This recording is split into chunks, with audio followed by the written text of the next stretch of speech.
Hi, welcome to today's 10-minute CEO interviews. Today I have Todd Zorobin from GoBQ Grills. GoBQ Grills is a portable grill. Now, this is kind of interesting and because it's a portable grill, but we can't do any grill right now. We're in quarantine. But Todd, tell me a lot about what's going on with GoBQ. What are you doing right now?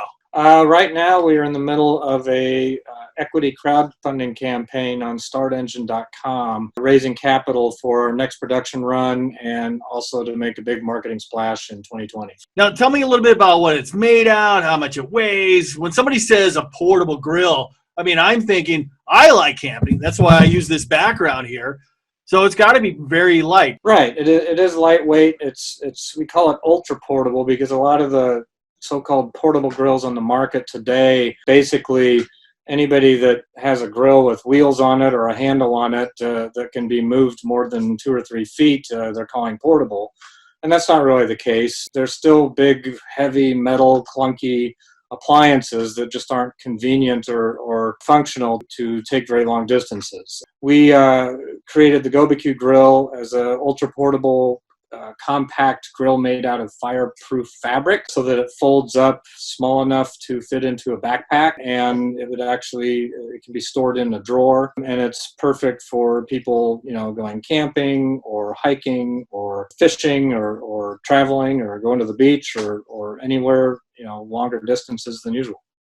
So this is kind of more for somebody that's doing like backpacking type camping or day trips type of deal, or let's say, geez, I always have this problem because when I go camping with my son, we don't have a really big SUV. It's a mini SUV. So we run out of space really quick. Right. It is. It's a great space saver, especially can fit under a car seat. Truck drivers love it, that type of thing. More for day trips, I'd say, or road trips and all that. I won't say that it's like, fits into your front pocket and it's great for hiking to the top of Mount Kilimanjaro or anything, but it's perfect as your personal grill to carry with you, for a few miles or whatnot, because it fits into a backpack, about 9 pounds. 9 pounds? Mm-hmm. Oh, that's pretty nice, because if you happen to go like 2 to 3 miles in from where your car's parked to where you're going, you just don't want to carry a lot of stuff. Especially these days, in near future and probably for quite some time, COVID-19 pandemic, people are going to want to get away from crowds and kind of grill away from it all. And so this is perfect to not have to be stuck in a parking lot or a crowded camping ground. You can take it longer distances, and it's just more convenient that way. I'm going to veer a little bit because I like camping. My brother likes camping. We actually go camping in some of the same spots, and he tried to call to reserve a spot, and it's booked till September. People are sitting at home thinking about what they're going to be doing when this happens, and it's booked. I know I am. I'm going stir crazy, so I can't wait to get far, far away from everybody. I got to learn a little bit more about what this is made of. What is this patent material that can stand grilling heat? Tell me about that. Well, the material itself is standard material already being used in commercial conveyor belts and grilling mats. It's a silicone-coated fiberglass fabric. The patent is a utility patent, so the fact that it covers the way the grill is built and how it functions, and that the base folds up into the lid, which becomes the carrying case. So that's the body and the shell of the material is made of that fabric, which is what makes it so lightweight and makes it so compact. And also it cools 7 times faster than metal as well. In fact, I could be happy to show it to you. I'm going to stop my video and put the camera 100% on you. All right. All right, go ahead. Is that it right there? Yeah, this is it. This is the backpack, actually, and I can open the grill out of the backpack.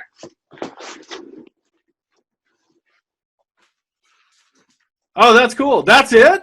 So when somebody says, toss me the GoBQ, you can actually do that. Oh, that's cool. Pops open. This becomes the lid. Base pops open like this. You can see here's the charcoal basket, which is metal. What is that, like a chain basket. link?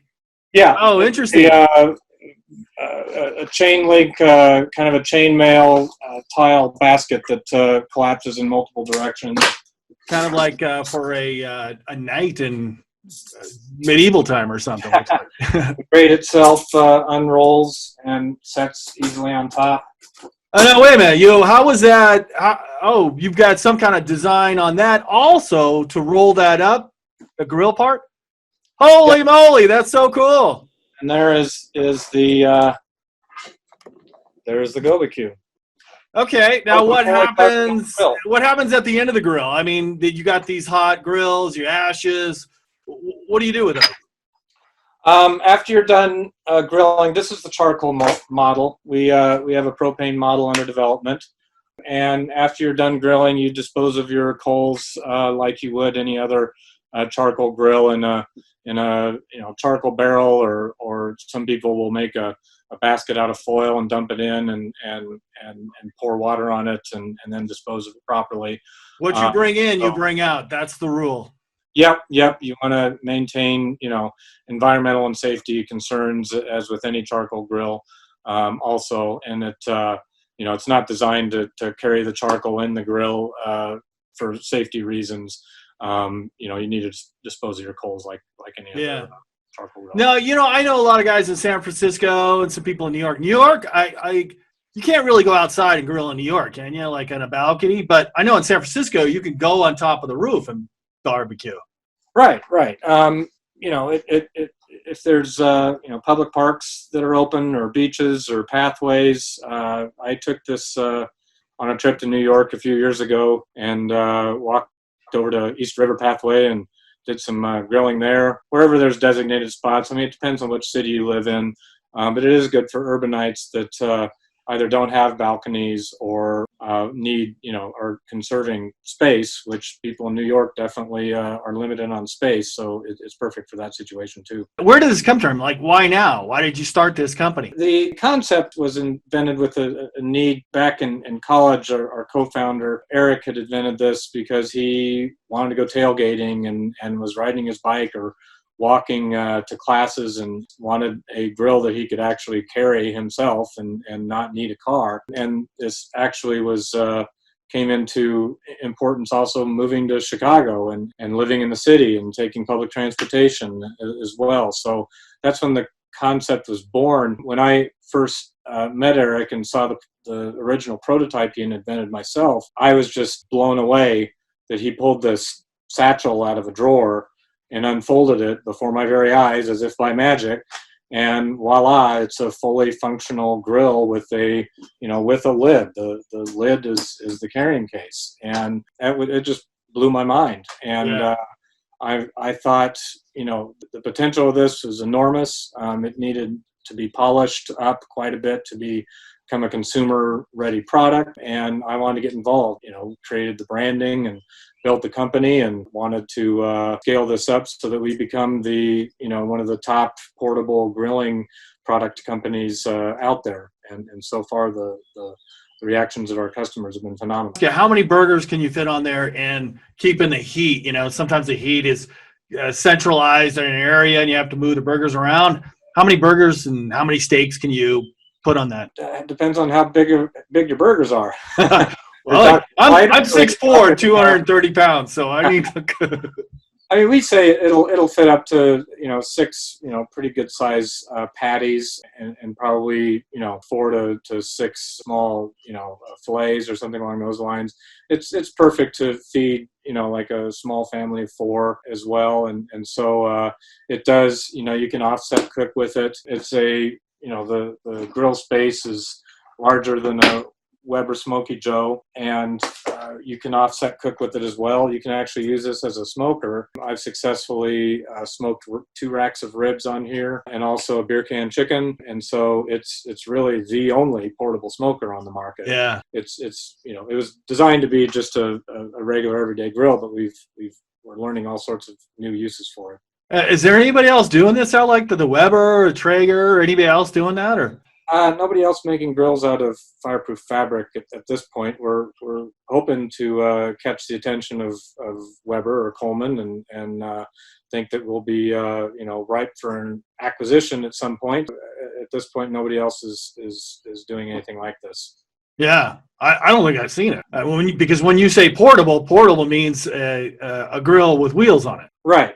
Some of them are our original crowdfunding videos that we did years back. We spoofed some of the popular metal grills on the market, tried to duct tape one on the back of Eric's back on his bike, and they just don't, they're just not very portable in that way. And there's a few camping grills on the market that are basically kind of glorified cooking grates. Yeah, those are hibachi things. I've seen those. Yeah, those are heavy and hot and take things, and they don't have a lid, and they're still heavy or cumbersome and don't fit in the backpack, or they're just rickety things that you put over a campfire and hope it doesn't rain and watch your hot dogs roll off into the coals, and so this really is a self-contained unit that can control the heat with and really cook up a great meal. I like the look of it too. Anyway, but what is the biggest challenges you're facing right now, aside from fact being we're all quarantined? We all have that challenge, but and nobody can go grilling. What's the biggest challenge you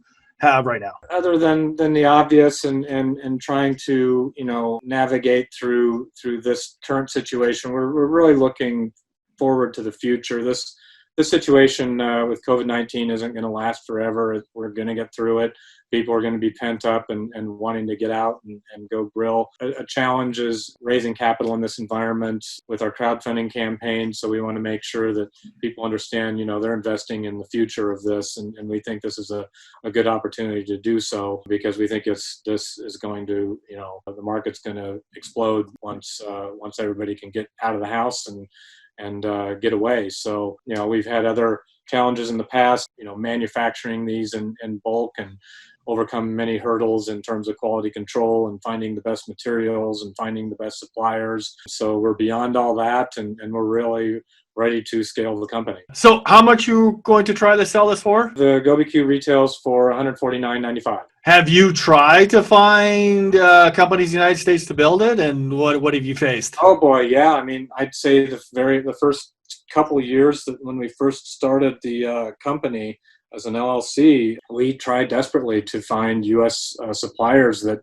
could build this, and it was very difficult to even find somebody that would return a phone call, because we weren't asking for volumes of 1 million units or hundreds of thousands of units.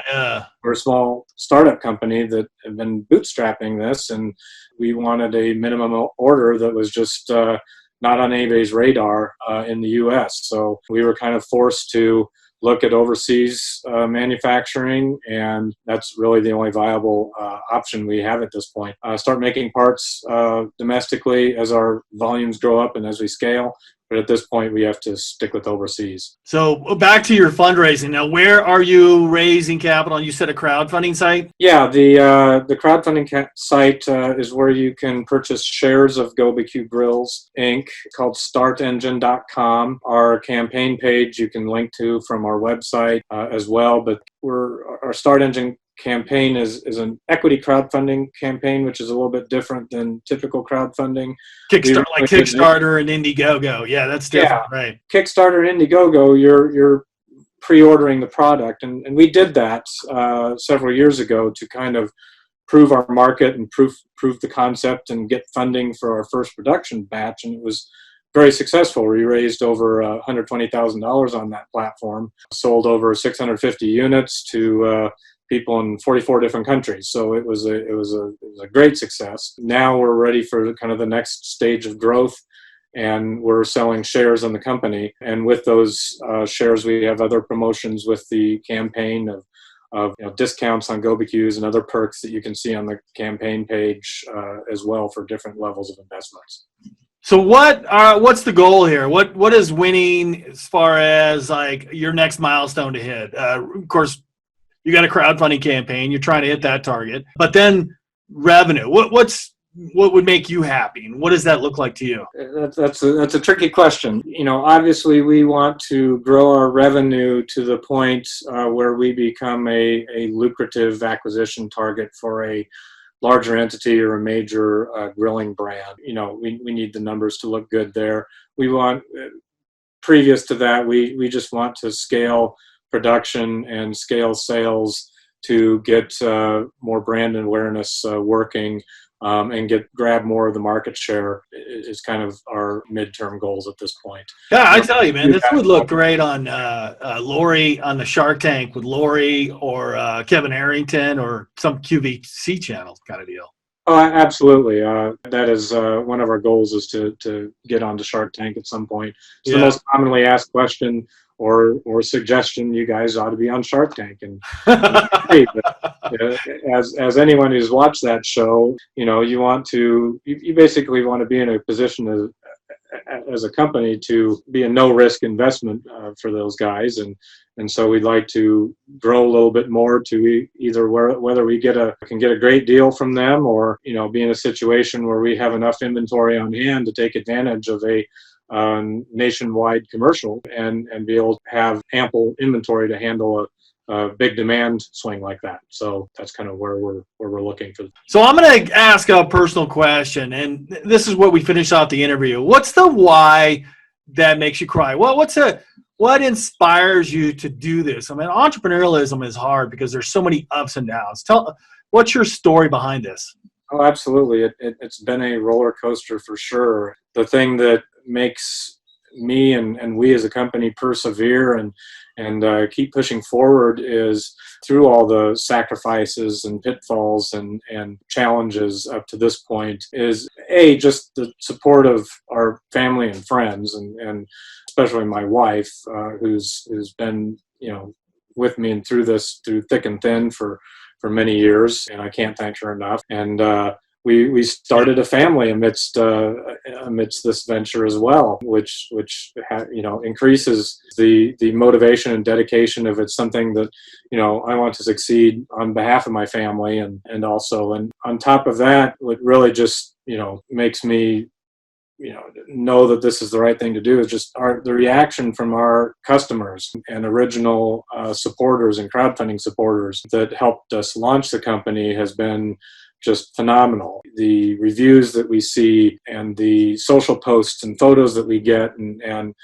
testimonials we get from customers that are using the grill exactly how we imagined in the far reaches of the wilderness, barren lake in the middle of Canada, ice fishing in the deep canyon of the Moab desert. This would be perfect for ice fishing in Minnesota, man. Yeah, I mean, and these guys, putting their catch right on the grill, and it was amazing.